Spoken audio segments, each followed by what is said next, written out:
नमस्कार दोस्तों, तेरा मेरा चैनल में आप सभी मित्रों का हार्दिक स्वागत है। जीवन के 65 वसंत पूरे कर चुके चीर युवा, योजस्वी, तेज और वाणी के धनी प्रदीप जी सुराणा को 66वें जन्मदिन की हार्दिक शुभकामनाएं। इस वर्ष यही प्रार्थना है कि आपको दीर्घायु करे और आपके व्यक्तित्व से कस्बा लाभान्वित होता रहे।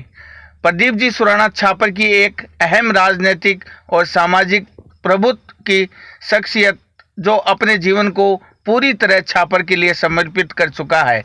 जहां इस उम्र में इंसान रिटायर होकर निढाल हो जाता है, वहीं ये शख्स आज इस उम्र में भी अनेकों संस्थाओं के विभिन्न पदों यथा तेरापन सभा प्रवक्ता, रामलीला कमेटी संरक्षक, अणुव्रत समिति अध्यक्ष, हाई स्कूल बिल्डिंग समिति अध्यक्ष, युवा चेतना मंच के राष्ट्रीय अध्यक्ष, आचार्य महाश्रवण चातुर्मास समिति मीडिया प्रभारी और गौ सेवा समिति संरक्षक का कार्यभार वहन कर विभिन्न सामाजिक जिम्मेदारियों का निर्वहन निस्वार्थ भाव और एक युवा जोश के साथ अनवरत निभा रहे हैं। इनके अलावा भी ये अनेकों जनोपयोगी कामों हेतु और कमजोरों की मदद हेतु 24 घंटे उपलब्ध रहते हैं। उपरोक्त सभी इनकी शख्सियत की झलक मात्र है।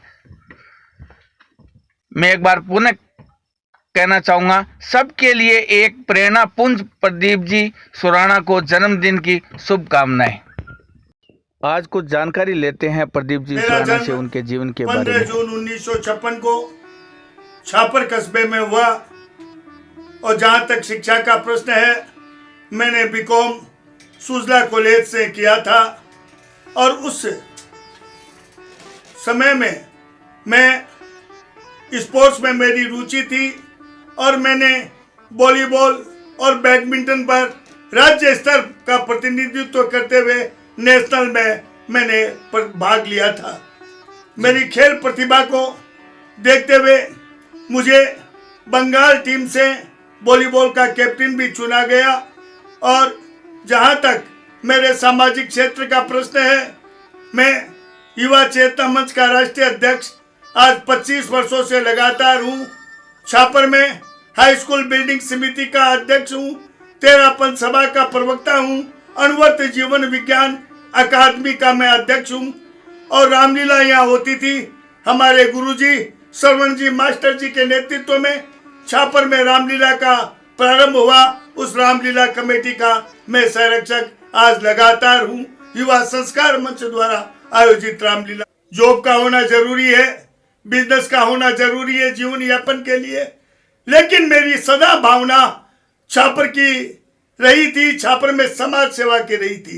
मैं आपको बताना चाहूंगा, मैंने अपने 20 साल के व्यवसायिक जीवन में मैंने इंलैंड ट्रांसपोर्ट में मैनेजर के पद पर नौकरी की, लेकिन मैं प्रति महीने में एक बार छापर आता था। तो मेरा यह छापर से लगाव प्रारंभ से था। मेरा पुत्र जब MBA हो गया तो 54 साल की मेरी उम्र जब थी, मैंने वहां से संन्यास लेकर के मैं छापर में, मेरा चूंकि समाज सेवा का मेरा जज्बा था, मैं यहाँ आया और यहाँ पर मैंने अनेक संस्थाओं का प्रतिनिधित्व किया। मेरे पुत्र ने, मेरे परिवार ने मुझे इजाजत दी, इसलिए मैं उनका शुक्रिया अदा करता हूँ। पर 1977 में जब जनता पार्टी बनी, मुझे युवा जनता का राजस्थान प्रदेश का उपाध्यक्ष बनाया गया था। उसके बाद मैं कांग्रेस मॉनिटरिंग कमेटी का रतनगढ़ तहसील का मैं चेयरमैन था।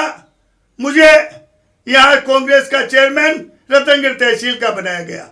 उसके पश्चात मैंने देखा राजनीतिक जीवन से मेरी समाज सेवा में बाधा आ रही थी, तो मैंने उस ओर से सभी से मेरे संपर्क है, चाहे वो कोई भी राजनेता हो, विशेषकर मास्टर भंवरलाल जी मेघवाल को मैं आदर्श मानता हूं कि उन्होंने हमारे हर कार्य में हमें सहयोग दिया।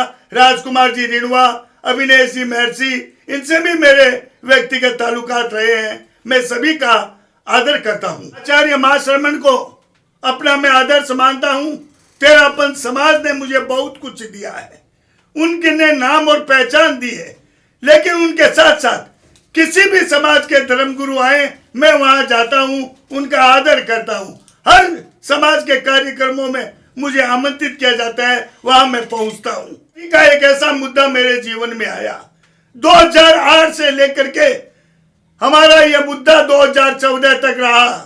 और आपको बताना चाहूंगा, तरह तरह से हमें दबाव दिया गया और लास्ट में हमें 3 दिन में विद्यालय खाली करने के लिए कहा गया जी। हम हाई कोर्ट गए। हाई कोर्ट में हमने 32 तारीखें अटेंड की और ऐतिहासिक फैसला हमारे पक्ष में आया कि लाल कोठी कभी भी विद्यालय से वंचित नहीं रहेगी, इसमें विद्यालय ही चलेगा। और जिला वहां पर जजों ने जो फटकार राजस्थान सरकार को लगाई, उससे राजस्थान सरकार स्वयं शर्मिंदा हो गई और उन्होंने केस तुरंत वापस ले लिया। तो यह था उस समय। उससे पूर्व हमारे रतनगढ़ के विधायक, उस समय मंत्री भी थे, हमारे राजकुमार जी रिणवा, उन्होंने भी हमें सहयोग किया, विधानसभा में प्रश्न उठाया। लेकिन असली सहयोग मास्टर भंवरलाल जी मेघवाल ने किया कि कांग्रेस के शासन में उन्होंने हमें विद्यालय से वंचित करने की नहीं सोची, उन्होंने अपना प्रस्ताव ठंडे बस्ते में डाल दिया। इसलिए हम उनका शुक्रिया अदा करते हैं। और दूसरा मेरा सबसे बड़ा आंदोलन था राजकीय जन कल्याण बालिका विद्यालय में। आपको बता दूं, जो रिजल्ट 100% रहता था वो रिजल्ट 23% पर आ गया, क्योंकि वहां पर विद्यालय में शिक्षक शिक्षिकाएं नहीं थी। हमने आंदोलन किया। लड़कियों छात्राओं का आंदोलन करना बहुत बड़ी कठिन चुनौती है। हमने 20 दिन तक विद्यालय को बंद रखा। छात्राओं के साथ हमने धरना प्रदर्शन किया और ऐतिहासिक जीत हुई। पूरा स्टाफ वहां पर भर्ती हुआ और रिजल्ट 100% हुआ। यह हमारी मेरे जीवन की बहुत बड़ी वैसे उपलब्धि। मैं साधक भंवरलाल जी मुंदड़ा और श्री चैन रूप जी दाइमा, 2 ऐसे व्यक्ति थे जिनके कारण मेरे में यह जज्बा हुआ और मैं सदा इन दोनों का सहयोगी रहा। हर समय इनके साथ रह के काम करता था। साधक भंवरलाल जी मुंदड़ा की 75वीं वर्षगांठ मनाई थी, उसका संयोजक भी मैं था। आज यहाँ पर सेवा केंद्र है जी, उसका स्वर्ण जयंती समारोह मनाया गया था, उसका भी संयोजक मैं रहा हूं। यह 2 समारोह शाहपुर के ऐतिहासिक